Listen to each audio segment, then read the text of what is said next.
Hello dear, welcome to my YouTube channel. मैं नरेंद्र नैयर आप सभी विद्यार्थियों का इस चैनल पर स्वागत करता हूं। तो गाइस, आज मैं आप सभी विद्यार्थियों के लिए इस चैनल पर प्रॉफिट एंड लॉस चैप्टर की उस शानदार टाइप लेकर आया हूं। तो गाइस, हम अपना ज़्यादा समय बर्बाद न करते हुए सीधा अपने टॉपिक पर आते हैं। तो गाइस, ये 21 क्वेश्चन है। इसमें एग्जामिनर क्या कहता है, सुजाता ने 1250 में 25 वस्तुएं बेची और उसे 10% की हानि हुई। उसे 2600 रुपये में कितनी वस्तुएं बेचनी चाहिए ताकि 17% का लाभ कमा सकें। तो गाइज, मैं यहाँ पर सबसे पहले CP, SP और MP लिख लेता हूँ। 1 मिनट। सुजाता ने 1250 में 25 वस्तुएं बेची, तो मैं यहाँ पर एक वस्तु का SP निकाल लेता हूँ। एक वस्तु का SP कितना है, एक वस्तु का SP आ जाएगा ये 1250 बटे में 25, 25 से कम 25 है, 25 15 और 0 1 0। इसका मतलब जो हमारे एक आर्टिकल है ना, एक वस्तु है, ये एक वस्तु, उसका SP क्या आ गया, 50 आ गया। लेकिन उसने क्या कहा, 10% की हानि हुई। इसका मतलब 10% की फ्रैक्शन देखो, 10 प्रतिशत के नाम का 100, 10 से कम 10 और 10 नहीं 100। फ्रैक्शन आ गई 1/10। हानि को घटा से डिनोट करेंगे और लाभ को जमा से। देखो 10% की हानि हुई, 10 में से 1 गया तो 9। इसका मतलब हमने वो वस्तु 9 रुपये में बेची, लेकिन वो बोल रहा 50। इसका मतलब 9 की वैल्यू 50 हमारे पास, 9 की वैल्यू 50 और 1 की वैल्यू देखो, 1 थोड़ा होता है और थोड़े के लिए हम भाग देते हैं। 1 की वैल्यू 9। अब हम 10 की वैल्यू निकालेंगे, क्योंकि 10 हमारा क्या है, SP, वो CP सर। 10 क्या हमारा, देखिए ये जो 10 है ये हमारा क्या है, CP है। ये 10 क्या CP है, 10 की वैल्यू है 10, ये 10 है। 1 मिनट, इसको थोड़ा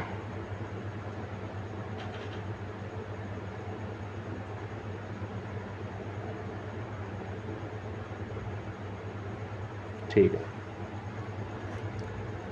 अब ये क्या आ गया, 50 को 10 से गुणा करने पर 500 बटे में 9, ये हमारा CP आ गया गाइज, मतलब क्रय मूल्य।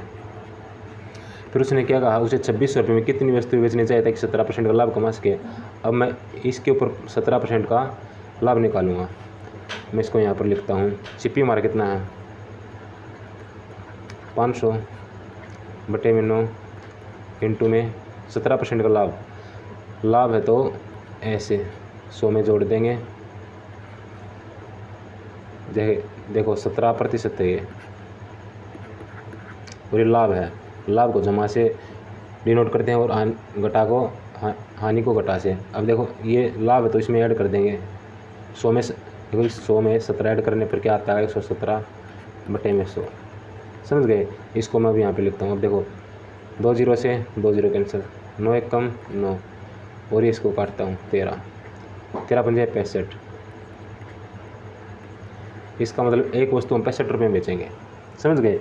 एक वस्तु हम 65 रुपये में बेचेंगे अगर हमें 17% का लाभ चाहिए। लेकिन उसने पूछा 2600 रुपये में कितनी बेचेंगे। अब 2600 यहाँ पे बटे में 65। अब इसे कैंसिल आउट करते हैं। 13 2 26, 0 0, 13 पंजे 65, 5 कम 5, और ये ऐसे 5 8 40 और 0 1 0। ये 80 गाइज हमारा आंसर है। समझ गए। अब हम नेक्स्ट क्वेश्चन पर चलते हैं।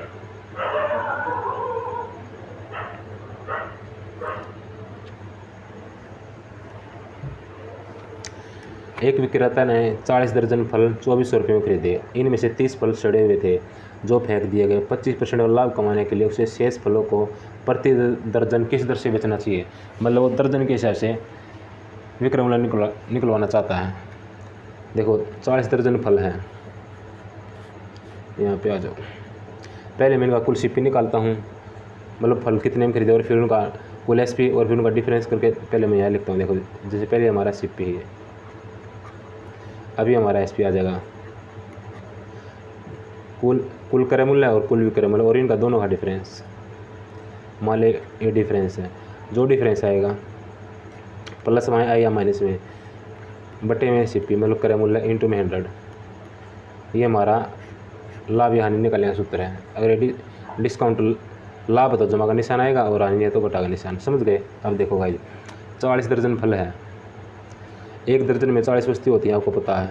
40 × 12 480 फल खरीदे, इनमें से 30 फल सड़े हुए थे, इसका मतलब 30 फल बेकार थे। 480 में से 30 माइनस करता हूँ, कितना बच गया 450। अब ये 450 गुड़ हैं, मतलब जो अच्छे फल हैं जिसको हम बेच सकते हैं। फिर उसने क्या कहा, जो फेंक दिए गए 25% का लाभ कमाने के लिए। देखो 25% का लाभ हमें किस पर चाहिए, इस पर 2400 रुपये पर चाहिए सर, इस 2400 रुपये पर। देखो 25% का लाभ 2400 यहाँ पर है, 25% का लाभ 25% फ्रैक्शन मैं यहाँ पे लिख के दिखा दूँगा आपको। 25% प्रतिशत के ना का 100, 25 से कम 25, 25 का 100, ये लाभ है ना। तो लाभ के लिए जमा का निशान। अभी फ्रैक्शन क्या आ गई, 4 में 1 ऐड करेंगे तो 5/4। देखो अब इस 5/4 को देखो, इस 5/4 को समझ गए ना। इस 5/4 को मैं यहाँ पर लिखता हूँ, 4 कम 4, 4 छिक्का 0 की 0। अब 600 को 5 से गुणा करने पर 3000, ये हमारा गाइज SP आएगा, मतलब विक्रय मूल्य। अगर हमें 2400 रुपये पर 25% का लाभ चाहिए तो हम उन वस्तुओं को 3000 रुपये में बेचेंगे। समझ गए। अब देखो, अब उसने क्या कहा, शेष फल कितने हैं, ये 450। शेष फल हमारे पास ये है, ये शेष फल है। देखो ये शेष फल को प्रति दर्जन पता है क्या, प्रति दर्जन। देखो एक दर्जन में 12 वस्तुएं होती हैं, इसलिए 450 में जो 450 फल है इसमें कितने दर्जन है हमें पता नहीं। इस समझ गए ना। ये पता करने के लिए मैं इसे 12 से भाग कर देता हूँ। अब हमें पता चल गया कि कितनी वस्तुएं हैं, 450 अपने 12। अब मैं इसे यहाँ निकालता हूँ।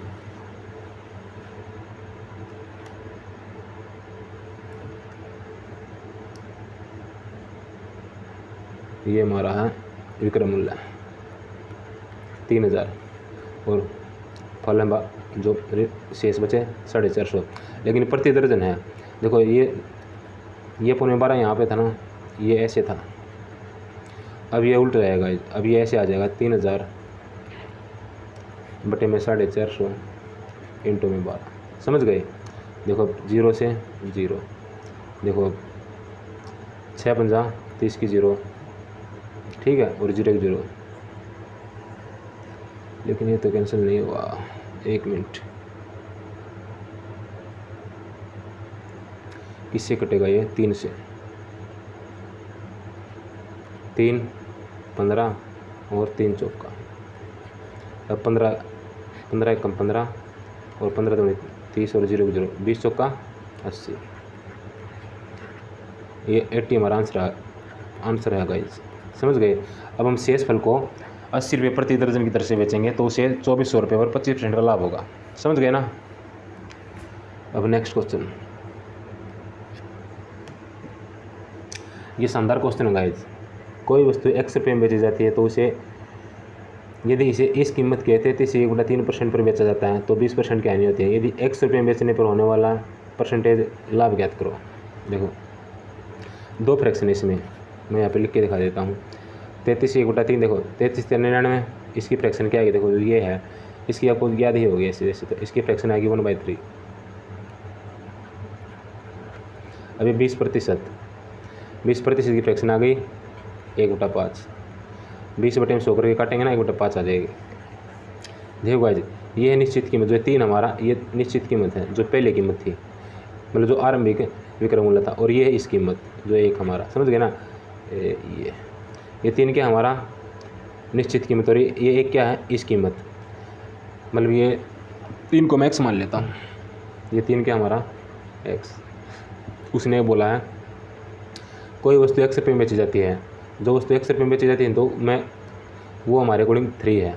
यदि इसे इस कीमत के इतने पर बेचा जाता है, मतलब जो इस कीमत है ना, देखो जो ये है इस कीमत ये है 1, समझ गए।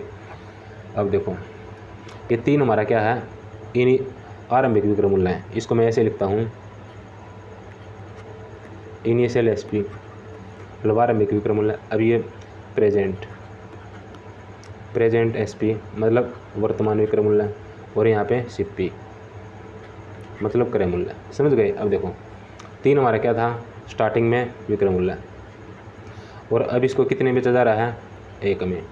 लेकिन फिर उसने क्या कहा 20% की हानि होती है क्रय मूल्य पर। देखो 20% फ्रैक्शन क्या है 1/5, ये 5 क्या हमारा सीपी मतलब क्रय मूल्य, और एक क्या है हानि, समझ गए ना। 5 हमारा क्या है 5 ये हमारा क्रय मूल्य। देखो अगर 5 में से 1 माइनस होगा ये, तो यहाँ पर क्या आएगा 4, समझ गए। देखो ये हमारा प्रेजेंट मतलब आरंभिक ना वो वर्तमान विक्रय मूल्य है, लेकिन ये तो 1 है और ये 4 है। अब इस रेशो को हम बराबर करेंगे, बराबर करने के लिए इसको 4 से गुणा, तो इस इक्वेशन को भी 4 से गुणा। अब ये आ गया गाइस 12, और ये आ गया दोनों को मिलाकर ये भी 4 और ये 4, ये 4 और ये क्या 5। फिर क्या पूछा x रुपये में बेचने पर होने, इसे x रुपये में बेचने पर होने वाला लाभ ज्ञात करो। देखो x हमने क्या माना था 3, और 3 की वैल्यू क्या थी आ गई है 12। अब ये हमारा x है 12। देखो 5 हमारा क्रय मूल्य है और 12 हमारा विक्रय मूल्य है। अब इन दोनों का डिफरेंस देखो, अब इन दोनों का डिफरेंस समझ गए ना, इन दोनों का डिफरेंस 12 और 5 का, 12 5 का डिफरेंस कितना है 7। देखो 5 हमारा क्रय मूल्य है, 12 में बेच दिए तो मैं क्या हुआ लाभ कितने का 7 रुपये का, और किस पर 5 पर, और 100 पर कितना, समझ गए। ये 5 ऐसे समझ गए ना, या एक बार मिटा दूँ।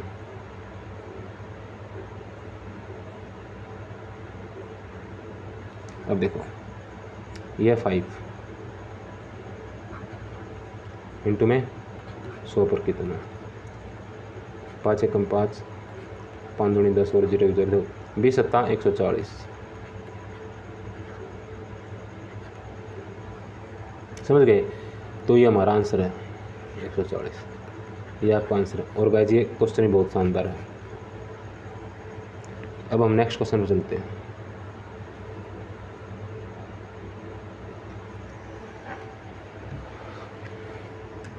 एक व्यक्ति ने 3 वस्तुओं में से प्रत्येक को 3000 में खरीदा, और उसने इन वस्तुओं क्रमशः 10% लाभ, 5% लाभ और 15% हानि पर बेचा। उसके द्वारा कुल लाभ या हानि।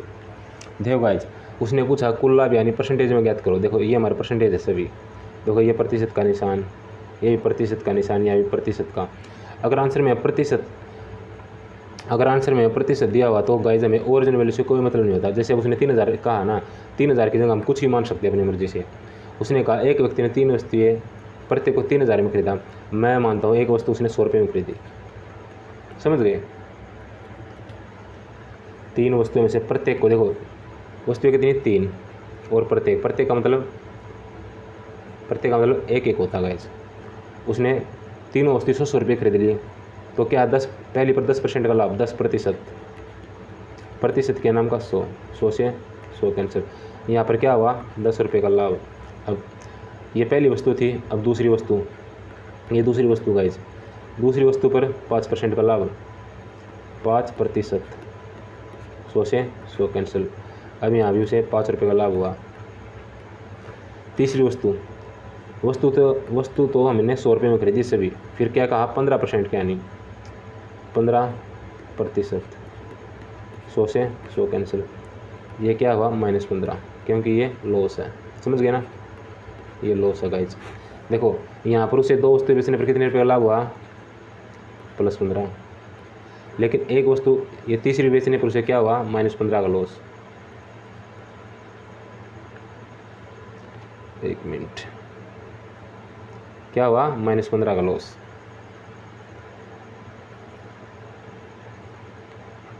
समझ गए। देखो 2 वस्तु पर 15 का लाभ और एक वस्तु पर 15 का, यानी कुल मिलाकर 0। तो गाइज इस क्वेश्चन का हमारा आंसर 0 है, नो प्रॉफिट और नो लॉस, समझ गए। अब हमारा नेक्स्ट क्वेश्चन,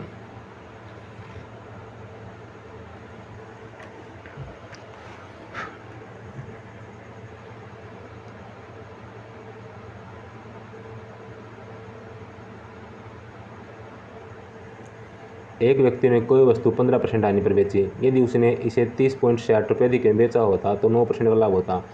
10% का लाभ कमाने के लिए उसे इस वस्तु को किस कीमत पर बेचना चाहिए। देखो गाइज, इस टाइप में अगर हमारे पास तीन ही बात हैं। देखो, अगर मैं प्लस और प्लस का साइन दिखा मिले तो माइनस होगा, और यहाँ भी माइनस और माइनस का साइन दिखे तो माइनस होगा। अगर प्लस और माइनस मतलब अपोजिट साइन हो तो ऐड होगा। समझ गए ना ये बात। देखो, जब दो चीज़ें सेम होती तो घटती हैं। यहाँ भी सेम है, देखो यहाँ भी दोनों सेम है, और यहाँ भी सेम, इसमें इसलिए माइनस, और यहाँ पर अपोजिट है इसलिए प्लस। समझ गए ना। अब देखो उसने क्या कहा, 15% आनी। देखो गाइस, ये 15% आनी है, -15।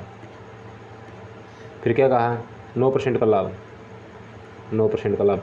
और मैंने आपको क्या बताया, अगर प्लस प्लस हो तभी माइनस, माइनस माइनस हो तभी माइनस, अगर प्लस माइनस हो तब ऐड कर देंगे। अब 15 और 9 को ऐड करने पर क्या आ गया, 24। उसने क्या कहा, 24 की वैल्यू में क्या दी है, 30.60। समझ गए ना। पॉइंट को हटाने के लिए मैंने 16 लिख दिया यहाँ पे। देखो 24 की वैल्यू ये है, तो एक की वैल्यू क्या आएगी, एक थोड़ा होता है और थोड़े के लिए हम भाग देते हैं, भाग के लिए इसलिए वस्तु है 24 यहाँ पे आ गया। फिर उसने क्या कहा, 10% का लाभ कमाने के लिए। 10% का लाभ, देखो लाभ होता है हमारा क्रय मूल्य पर, क्रय मूल्य मैंने 100 मान लिया। देखो लाभ होता है तो मैं 100 में ऐड करूँगा, और हानि होती है 100 में से घटा दूंगा। 10% का लाभ, इसका मतलब 100 में 10 ऐड करने पर, इसका मतलब मुझे 110 की वैल्यू चाहिए गाइज। 110 की वैल्यू इंटू में 110, इसको सोल्व करने पर गाइज ये हमारा आंसर आ जाएगा। समझ गए। अब इसको सोल्व करते हैं। देखो 1 0 से 1 0 और 1 0 से ये 0 कर गए। अब वहाँ पे 306 है। इस वस्तु को किस कीमत पर बेचना चाहिए था। अभी 3 से कटता गाइज, और 3 8 24, 3 1 3 और 0 0 3 2 6। समझ गए ना। 102 × 11/8। अब ये किससे कटता है, अब ये 2 से, 2 पंजा 2 1 2 2 चौका। समझ गए ना। ये 51 है। 51 को 11 से गुणा करने पर यहाँ पे लिखता हूँ मैं 51 × 11/4। अब देखो इसको गुणा करते हैं, 11 और 51 को, 1 1 और 5 6 और 5। अब 4 से डिवाइड, 14 चौके 56, ना चाली तो चौड़ा दी 0, 1/4 फ्रैक्शन होती है 25। ये हमारा आंसर है गाइज, 140.25। समझ गए ना। अब हमारा नेक्स्ट क्वेश्चन,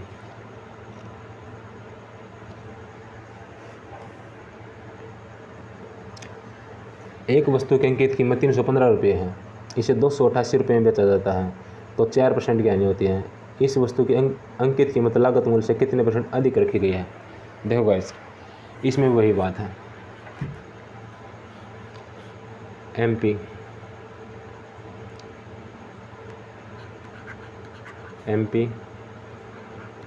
SP और CP। पता देखो, CP होता है कॉस्ट प्राइस मतलब क्रय मूल्य है, SP होता है सेलिंग प्राइस मतलब विक्रय मूल्य है, MP होता है मार्क प्राइस मतलब अंकित मूल्य है। ये बात तो आप सभी समझ गए होंगे। अब देखो अंकित कीमत कितनी, 315। फिर क्या कहा, 288 रुपये में बेचा जाता है, मतलब SP क्या है 288। तो 4% क्या नहीं, देखो 4%, ये है 4%। 4% क्या नहीं, पर 4% के नाम का 100, 4 कम 4 और 4 25। हानि है, देखो ये आगे हमारी फ्रैक्शन 1/25। हानि है तो 25 में से 1 घटा देंगे तो 24। हमारे अकॉर्डिंग गाइस ये 24 SP आया है, और ये 25 क्या हमारा CP मतलब कॉस्ट प्राइस। देखो अब 24 की वैल्यू उसने हमें दी है ये 288। 24 की वैल्यू क्या है 288। एक की वैल्यू, एक थोड़ा होता है और थोड़े के लिए हम भाग देते हैं। 24 से कम 24, 4 बच गए, उतार लिया 8 का, 24 दूनी 48। ब्लैक की वैल्यू गाइज 12 आ गई। अब हमें चाहिए शिप्पी, और शिप्पी हमारा क्या 25। 25 क्या ज़्यादा, और ज़्यादा के लिए हम क्या करते हैं गुणा, 12 × 25। 25 को 12 से गुणा करने पर 300। 300 हमारा क्रय मूल्य आएगा गाइस। क्रय मूल्य मतलब शिप्पी, ये अब हमारा क्रय मूल्य है। अब फिर उसने क्या कहा, इस वस्तु की कीमत अंकित कीमत लागत मूल्य से कितने % अधिक। देखो गाइस ये अधिक या कम, इससे कोई फर्क नहीं पड़ा। देखो हमारा अंकित मूल्य कितना है 315, ये अंकित मूल्य है, और क्रय मूल्य कितना हमारा 300, ये हमारा क्रय मूल्य है। इन दोनों का डिफरेंस 315 और 300 का डिफरेंस क्या आ गया 15। गाइस ध्यान देना इस बात पर, 15 तो ऊपर आएगा। अब देखो उसने क्या कहा, अधिक है ना, उसने क्या कहा अधिक, ये अधिक है। अगर अधिक कहे तो वो कम वैल्यू नीचे रखेंगे, अगर वो कम कहे तो ज़्यादा वैल्यू नीचे रखेंगे।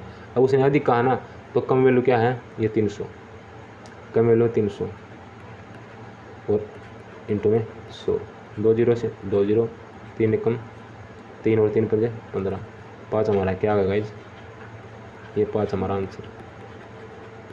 समझ गए। तो अब हम नेक्स्ट क्वेश्चन पर चलते हैं गाइज।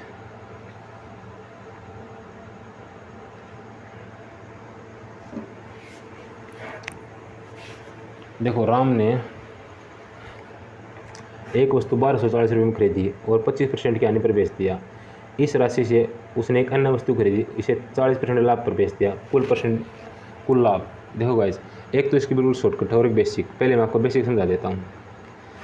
देखो इसमें वही बात है, 1240 में खरीदी तो यहाँ पे क्या आएगा शिप्पी, यहाँ पे एसपी। अब देखो 1240 में खरीदी, ये क्या है शिप्पी, और 25% की हानि। देखो 25% की हानि। देखो हानि है तो देखो, अगर देखो हानि है तो 100 में से घटा देंगे, अगर लाभ है तो 100 में जोड़ देंगे। समझ गए ना, ये बात आप सभी को पता है। देखो 25% की हानि है तो 100 में से घटा करने पर 75, यहाँ पे लिखता हूँ 75 और बटे में 100, हानि पर बेच दिया। अब देखो 25 दिया 75 और 25 चौका 100, 4 कम 4, 4 तिया 12 और 4 दाएँ 40। अब 310 को और 3 से गुणा करने पर 0, 3 कम 3 और 3 9, तो 930 में बेच दिया। अब फिर उसने क्या कहा, इस राशि से मतलब देखो इस राशि का मतलब क्या है, ये 930।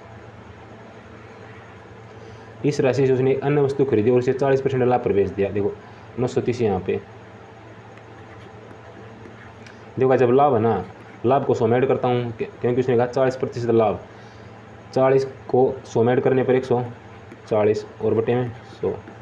अब देखो 20 सत्ता 140 और 20 पंजा 100, 5 कम 5, 18 पंजे 90, बच गए 3, उतार लीजिए 5 का 30। समझ गए ना, 5 18 90 3। अब ठीक है। अब 186 को 7 से गुणा करने पर 7 42 का 2 का हासिल के 4, 18 7 126 और 4 130, 1302। अब उसने इतने में बेच दिया, मतलब ये हमारा एसपी आ गया। अब फिर उसने क्या, कुल लाभ। देखो कुल प्रतिशत, वस्तु कितने रुपये में खरीदी थी 1240 में। अब यहाँ पे आते हैं। अब हमारा ये सीपी है और ये एसपी है, मतलब कॉस्ट प्राइस, मतलब क्रय मूल्य हमारा क्या था 1240 और विक्रय मूल्य हमारा क्या है ओवरऑल मिला के, मतलब कुल 1302। इनका डिफरेंस दोनों का, इन दोनों का डिफरेंस कितना आ गया 62 बटे में। देखो लाभ यानी हमेशा क्रय मूल्य पर निकलता है, 1240 गुणा में 100। समझ गए ना, उसका कुल प्रतिशत लाभ। अब देखो गाइज 62 कम 62, 62 दूनी 124 और 0 0, 20 कम 20 और 20 पंजा 100, तो उसका आंसर है 5। ये हमारा आंसर है गाइज। लेकिन ये क्या है लाभ, और लाभ को हम ऐसे, चलो मैं हिंदी में लिख देता हूँ। समझ गए ना।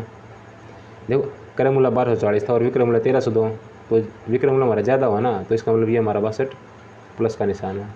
समझ गए ना। अब हम नेक्स्ट क्वेश्चन पे चलते हैं गाइज।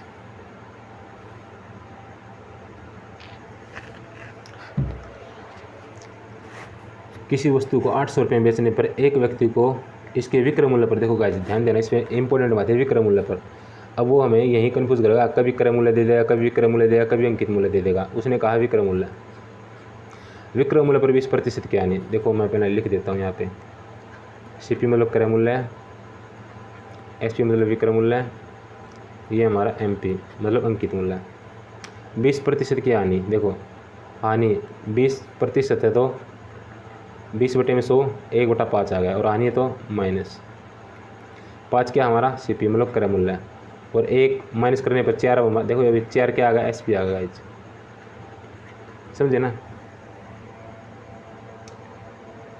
800 रुपये में बेचने पर एक व्यक्ति को इसके विक्रय मूल्य पर 20% की हानि हुई। देखो जब ध्यान देना इस बात पर।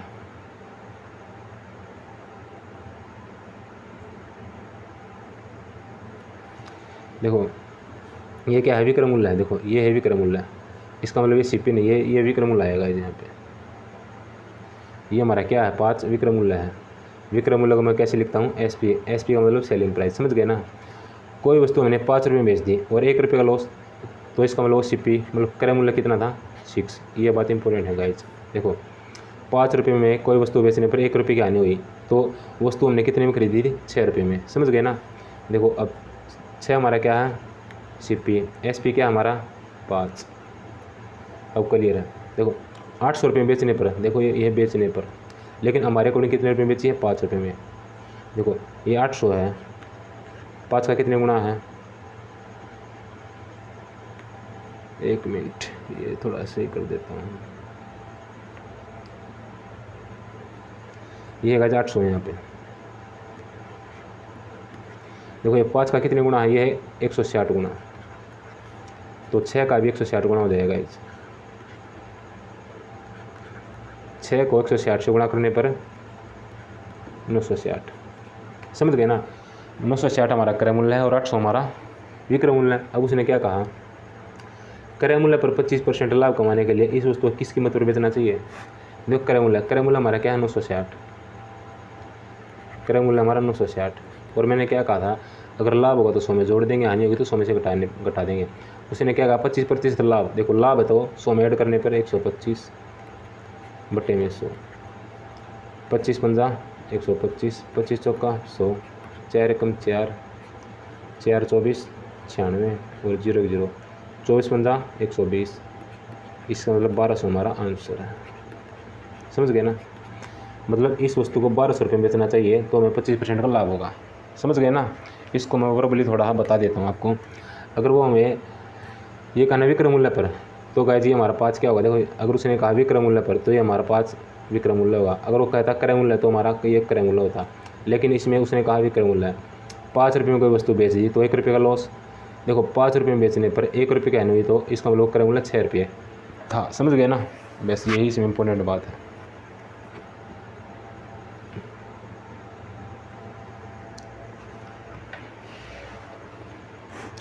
अब देखो गाइज ये क्वेश्चन बहुत ही शानदार क्वेश्चन है, बट इसकी जो कैलकुलेशन है ना, जो बच्चा इसकी कैलकुलेशन शानदार तरीके से करेगा वही क्वेश्चन को कर ले जाएगा एग्जाम के टाइम। अब देखो अभी ने 2 वस्तुएं को 624 रुपये में खरीदा, एक पर 14% का यानी दूसरे पर 14 का लाभ। दोनों वस्तुओं का विक्रय मूल्य समान है। इसका मतलब देखो उसने क्या कहा, ये इंपॉर्टेंट बात है गाइज। जो सेलिंग प्राइस है इस क्वेश्चन में, देखो ये विक्रय मूल्य समान है, ये इंपॉर्टेंट बात है। और उन्हें क्रय मूल्य में अंतर ये पूछा है। देखो मैं यहाँ पे लिख देता हूँ, सीपी मतलब क्रय मूल्य, यहाँ पर प्रॉफिट या लॉस, और यहाँ पर एसपी मतलब विक्रय मूल्य। देखो ये सीपी क्या है, क्रय मूल्य, ये प्रॉफिट का मतलब लाभ, लॉस का मतलब हानि, और एसपी का मतलब विक्रय मूल्य। समझ गए होगे। अब देखो फ्रैक्शन में यहाँ पर लिखता हूँ 14% की हानि। देखो 14% के नाम का 100, 2 सत्ते 14 और 2 50। समझ गए ना। अब देखो ये 7/50 है। अगर लाभ होगा तो 50 में 7 ऐड कर देंगे, अगर हानि होगी तो 50 में 7 घटा देंगे। अब देखो 14% की हानि है गाइस, पहली वस्तु पे देखो हानि है, 50 यहाँ पर लिख दिया मैंने। 7 रुपये की आनी, 50 में 7 गए तो कितने रुपये वस्तु बेची? 43। और अब दूसरी वस्तु, इस पर 14% का लाभ है। देखो सीपी क्या है? 50 और 7 क्या है? लाभ। अब इसको 50 में 7 ऐड करने पर 57। समझ गए ना ये बात? इसको थोड़ा ठीक से लिखूँ, 1 मिनट, थोड़ा सी लिख देता हूँ। ये एस पी क्या है? 50 में 7 गए तो 43, यहाँ पे गाइज 43 है, यहाँ पे 50 है, यहाँ पे प्लस का 7 है और 50 में 7 ऐड करने पर 57। देखो उसने कहा है विक्रमूल्य समान है। विक्रमूल्य हमारे अकॉर्डिंग ये 43 और 57। इसको समान करने के लिए इसको 57 से गुणा और इसको 43 से गुणा। समझ गए ना? देखो ये इक्वेशन मैंने 57 से गुणा की है तो पूरी इक्वेशन 57 से गुणा हो जाएगा। ये भी इंटू में 57 और ये भी इंटू में 57। अब देखो ये इक्वेशन मैंने 43 से गुणा की नहीं तो ये भी 43 से गुणा, 43 से गुणा, 43 से गुणा। समझ गए ना? ये 57 गाइज, ये है 7 का, थोड़ा सी बना देता हूँ, ये क्या 7 का। अब उसने क्या कहा? अभी ने दो वस्तुओं को 624 रुपये में खरीदा। देखो लेकिन हमारे अकॉर्डिंग तो सीपी उनका क्रमूल्य ये है गाइज, दिए इन दोनों का ऐड करने पर। देखो हमें ये ऐसा नहीं करेंगे पहले इन दोनों गुणा करेंगे और फिर इन दोनों गुणा करेंगे उन दोनों का ऐड कर देंगे, ये नहीं गाइज। देखो हमारे अकॉर्डिंग सीपी ये है, मैं इसको यहीं पर लिखता हूँ ऐसे कैसे, 50 गुणा का 57 प्लस 50 गुणा का 43। देखो 50 इसमें है, 50 इसमें, तो 50 मैंने कॉमन ले लिया गाइज। क्या कॉमन? अब 57 प्लस में 43 ये आ गया गाइज। देखो 57 प्लस में 43 ऐड करूँगा तो क्या आ जाएगा? 100 मतलब 100, 50 इंटू में 100। ये हमारा क्रमूल्य का योग आ गया, मतलब सम। समझ गए ना गाइज? ये हमारा सम है। ये क्वेश्चन थोड़ा लेंथी है, इसके लिए मैं नेक्स्ट पेज ले लेता हूँ। क्या 624 रुपये में खरीदा और फिर इन दोनों का डिफरेंस। चलो मैं नेक्स्ट पेज पर समझा देता हूँ इसको। क्या थी स्टेटमेंट? यहाँ पे लिखता हूँ 50 इंटू में 100, इसकी वैल्यू क्या दे दी? 624। अब फिर उसने डिफरेंस पूछा है गाइज। डिफरेंस क्या हो जाएगा? देखो ये क्या था? 50 इंटू में 57 प्लस 50 इंटू में 43। अब उसने डिफरेंस पूछा, देखो ये डिफरेंस, इसको मैं पहले माइनस कर देता हूँ। अब उसने हमसे अंतर पूछा है, इन दोनों का अंतर। ये 57 अंतर के लिए माइनस का निशान, 50 इंटू में 43। अब देखो गाइज ये 50 यहाँ भी और 50 यहाँ भी, 50 कॉमन आ जाएगा। तो अब ये 57 माइनस 43 ऐसे, 50 गुणा में 47 को 57 में से 43 माइनस करने पर 7 और 7 14। इसकी वैल्यू फाइंड आउट करने का है हमें। ये उनका अंतर है, उनके क्रमूल्य का अंतर है। ये 50 इंटू में 14। समझ गए ना? अब देखो मेरे पास इसकी वैल्यू थी 50 इंटू 100, 50 इंटू 100 की वैल्यू क्या है? 624। तो एक की वैल्यू निकालने के लिए मैं क्या करूँगा? इसके बटे में 50 इंटू में 100, और सर मुझे चाहिए क्या? इसकी वैल्यू चाहिए गाइज 50 इंटू 14 की, 50 इंटू 14। समझ गए ना? अब ये कैलकुलेशन करनी है हमें। अब देखो 50 से 50 कैंसिल, 2 से 14, 2 50। अब क्या करेंगे? 50 को देखो 624 है ना, 7 से गुणा करता हूँ मैं। 7 यहाँ पे लिख लेता हूँ, 624 इंटू 50, और सॉरी 7 7 आएगा। 624 इंटू में 7 और बटे में 50, समझ गए ना। अब 7 से गुणा करने पर 7 चौके 28 का 8 का हासिल के 2, 7 दूनी 14 और 2 16 का 6 का हासिल के 1, 7 6 42 और 1 43 बटे 50, समझ गए ना। अब इसको यहाँ पे लिख लेता हूँ 43 68 बटे 50। देखो गाइस, कैलकुलेशन को मैं सरल बनाने के लिए दोनों तरफ आंसर और मैं 2 से गुणा कर देता हूँ, ताकि नीचे हमारा 100 आ जाएगा और 100 आने पर 2 दशमलव ऐसे कैसे लगा देंगे हम। अब 2 से गुणा करने पर 2 8 16 का 6 का हासिल 1, 2 6 12 और 13 का 3 का हासिल 1, 2 3 6 और 1 7, 2 चौके 8, समझ गए ना, बटे में 100। 50 दूनी 100 गुणा 1 बार वेरीफाई कर लेता हूँ मैं। 2 8 16 का 6 का हासिल 1, 2 6 12 और 13 का 3 का हासिल 1, 2 3 6 और 1 7, 2 चौके 8 करेक्ट है। देखो अभी यहाँ पर 2 0 ना, तो 2 0 2 अक्षरों छोड़ के दशमलव, इसका मतलब हमारा आंसर क्या आ गया 87.36।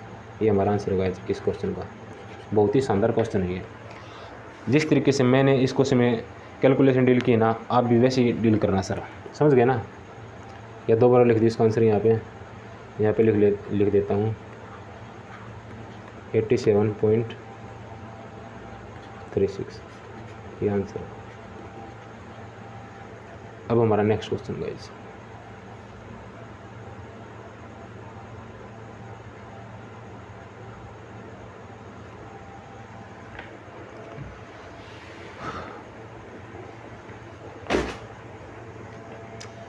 कुछ फल 100 रुपये में 11 की दर से खरीदे और इतने फल 100 रुपये में 9 की दर से खरीदे गए। सभी फल 100 रुपये में 10 की दर से बेच दिए, तो लेन देन में कुल प्रॉफिट या लॉस है, ये फाइंड आउट करना गाइज। तो देखो मैं यहाँ पे लिख लेता हूँ रुपये और वस्तु की संख्या, मतलब क्वांटिटी। देखो आर से रुपये और क्यू से क्वांटिटी, समझ गए होगे ना। अब देखो रुपये कितने हैं 100 रुपये,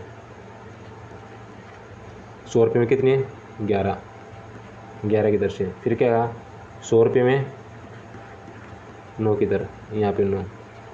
देखो भाई इस टाइप में हम हमेशा क्वांटिटी बराबर करेंगे, मतलब जो हमारी वस्तु है ना उस वस्तु को बराबर कर देंगे। देखो वस्तु यहाँ पर 11 है और यहाँ पर 9 है, बराबर करने के लिए इसको मैं 9 से गुणा करता हूँ। देखो इसको 9 से गुणा, तो इस पूरी इक्वेशन को भी 9 से गुणा। अब इसको बराबर करने के लिए 11 से गुणा, तो इसको भी 11 से गुणा, समझ गए ना। अब देखो ये 100 को 9 से गुणा करने पर 900, 11 से गुणा करने पर 1100 और ये हमारा आ जाएगा 99, समझ गए ना। और ये भी 99, ये क्या है ऐसे, ये 99 है। देखो अब मैं 1100 और 900 ऐड करने पर क्या आ जाएगा 2000, और वस्तु कितनी है 99 ये और 99 ये मतलब 198, मतलब 198 वस्तु है। 198 वस्तु 2000 रुपये खरीद लिए, समझ गए ना। जो फल है मैंने 198 फल 2000 रुपये में खरीद लिए, इसका मतलब ये 2000 हमारा क्या क्रय मूल्य है, क्या है क्रय मूल्य, मतलब सीपी, समझ गए ना। सीपी तो पता होगा, मतलब क्रय मूल्य। 198 वस्तु 2000 रुपये में खरीदी, फिर उसने क्या कहा 100 रुपये में 10 फल की दर से बेच दिए। देखो 100 रुपये में 10 फल बेचे तो एक फल 10 रुपये का बेचेगा, समझ गए ना। देखो उसने क्या कहा 100 रुपये में 10 फल बेचेगा तो एक फल 10 रुपये का, और फल हमारे पास कितने हैं 198, यहाँ लिख लेता हूँ। देखो फल कितने हैं टोटल, फल है टोटल 198, और उसने एक फल कितने रुपये का बेच दिया 10 रुपये का, तो टोटल एसपी कितना हुआ 1980, समझ गए ना। देखो अब हमारे कुल विक्रय मूल्य क्या आ गया 1980, ये हमारा एसपी मतलब विक्रय मूल्य, और क्रय मूल्य हमारा क्या था, क्रय मूल्य था 2000, समझ गए ना। जो सीपी देखो 2000 रुपये में खरीदा और 1980 में बेच दिया। अब इन दोनों का डिफरेंस देखो, 2000 रुपये में कोई वस्तु खरीदी और 1980 में बेच दी, तो कितने का लॉस हुआ 20 रुपये का। और मैंने आपको बताया था लाभ यानी हमेशा क्रय मूल्य पर निकालते हैं। देखो 20 रुपये का लॉस कितने पर 2000 पर, और 100 पर कितना, समझ गए ना। 2 0 से 2 0 और 1 0 से 1 0, 2 1 2, इसका मतलब 1% की लॉस। समझ गए ना, ये हमारा आंसर है गाइज। उसे क्या हुआ, 1% का लॉस हुआ गाइज, समझ गए ना। आंसर को मैं दोबारा यहाँ लिखता हूँ, सॉरी।